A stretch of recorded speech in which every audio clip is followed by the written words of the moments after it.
One of the province's largest forestry companies is shuttering its 100-person sawmill near Prince George. For more on this, we're joined now by Business in Vancouver's Tyler Orton. Good morning, Tyler. So this is just the latest hit to the province's forestry sector.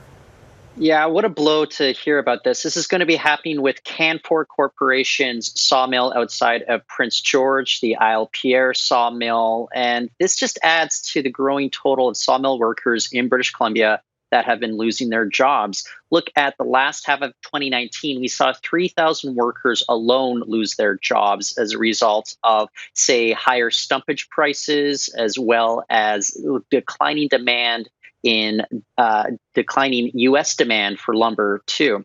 And right now, Canfor is saying that it's also dealing with a global decline in demand, as well as the continued fallout from the pine beetle epidemic, which is leaving it with less viable supply of lumber, which is why it's closing down this sawmill in particular. So tough news to hear. And unfortunately, it's not getting better. Canfor is saying that it will be curtailing operations at two other BC sawmills beginning in July. So this is having wide-reaching impacts on BC forestry workers, of course. Yeah, difficult news for an already struggling sector. And more job losses, Tyler, this time in the retail sector, as luxury brands like Canada Goose are struggling in particular.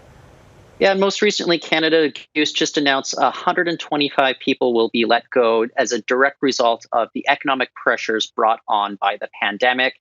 Can't really be a surprise. The company did attempt, or is still attempting, to pivot more towards the production of PPE. But of course, that's not going to keep its current economic viable, which is why it's letting go about 2.5% of its global workforce. The company says it will be offering compensation packages, but it is indicative of what's going on with other luxury brands. We're seeing similar stuff go down with Ralph Lauren.